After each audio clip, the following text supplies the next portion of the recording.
আসসালামু আলাইকুম এভরিওয়ান, আপনারা সকালে কেমন আছেন? আশা করি সবাই ভালো আছেন। আজকে আমি নতুন আরেকটা রেসিপি নিয়ে চলে আসলাম। আজকে আমি রান্না করছি পাঙ্গাস মাছের অনেক মজাদার একটা রান্নার রেসিপি। পাঙ্গাস মাছ কাঁচা ভুনা করছি আমি এভাবে। যদি আপনারা যারা পাঙ্গাস মাছ খান না তারা দেখবেন এভাবে রান্না করবেন, অনেক মজা লাগবে।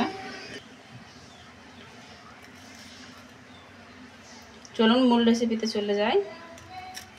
আমি এই রান্নাটা কীভাবে করবো সেটাই আমি আপনাদের সঙ্গে শেয়ার করব। পুরো ভিডিওটা দেখবেন, স্কিপ করবেন না।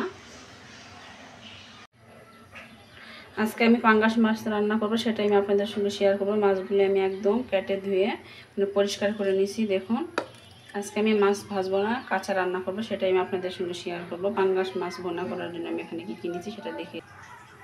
এখানে আমি একটা কড়াই বসাইছি, কড়াইয়ে তেল দিয়ে দিয়েছি। তেলটা গরম হয়ে আসছে, এখন আমি দিয়ে দেবো এখানে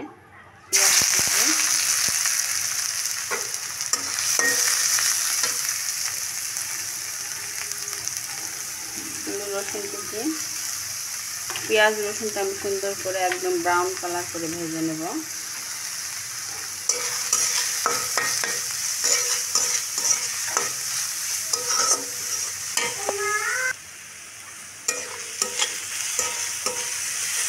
পেঁয়াজটা হালকা ভাজা হয়ে আসছে, আমি এখন দিয়ে দেবো এখানে তেজপাতা ও গোটা মশলা।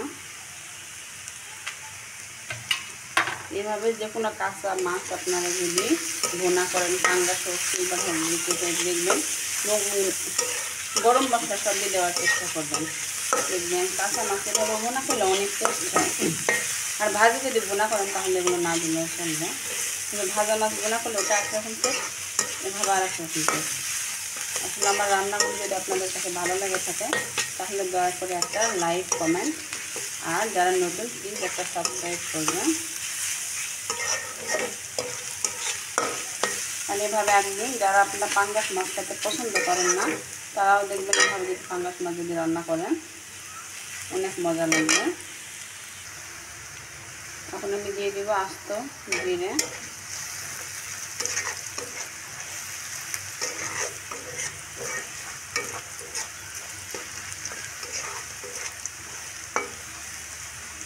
পেঁয়াজটা হালকা ব্রাউন কালার হয়ে আসছে। এখন আমি দিয়ে দেবো এখানে আস্তে আস্তে সবগুলো মশলা অ্যাড করবো। এখানে বাটা মশলা,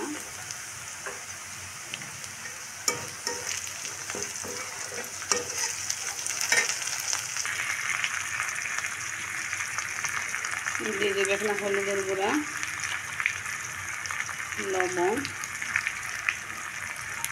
মরিচের গুঁড়া।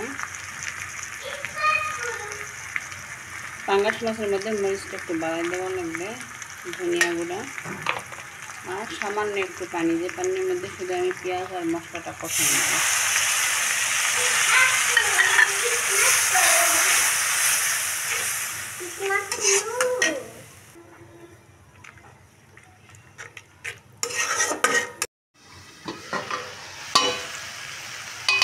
এই যে দেখুন আমার মশলাটা সুন্দর করে কষানো হয়ে গেছে। এখন মশলার থেকে সুন্দর করে তেল উঠে আসছে, সবটি পানি শুকাই গেছে। এখন আমি দিয়ে দিব মাছগুলো। এই যেখানে আমি মাছ কেটে দিয়ে সুন্দর করে পরিষ্কার করে রাখছি, এই মাছগুলো দিয়ে সুন্দর করে আর একটু কষায় নেব। এখন এক্সট্রা কোনো পানি দিব না, এই মশলার মধ্যে মাছগুলো সুন্দর করে আমি আর একটু কষায় নেব। নেবার পরে এখন আমি একবারে পানি দিয়ে দেবো।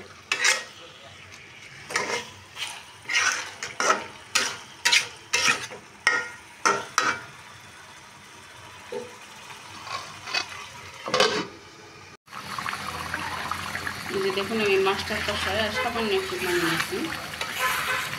এভাবে রান্না করতে গেলে বেশি সময় লাগে না, অল্প সময়ের মধ্যে রান্না হয়ে যায়।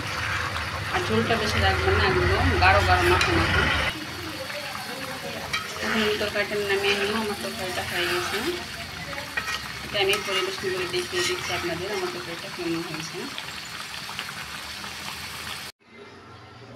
এই যে দেখুন আমি মাছের ভুনাটা নামিয়ে নিয়েছি, এটা আমি আপনাদের পরিবেশন করে দেখিয়ে দেব। দেখুন কত সুন্দর হয়েছে।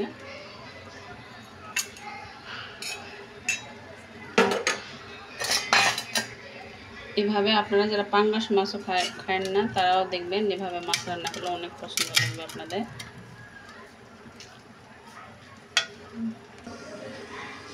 এই যে দেখুন আমার পাঙ্গাস মাছের গুঁড়াটা রান্না আপনাদের কাছে কেমন লাগলো সেটা প্লিজ কমেন্টে বলে যাবেন, আর একটা লাইক দিবেন, আর নতুন যারা তারা দয়া করে একটা সাবস্ক্রাইব করবেন। নারীভাবে নিত্য নতুন ভিডিও পেতে আমার পেজে একটা সাবস্ক্রাইব করবেন। আল্লাহ হাফেজ।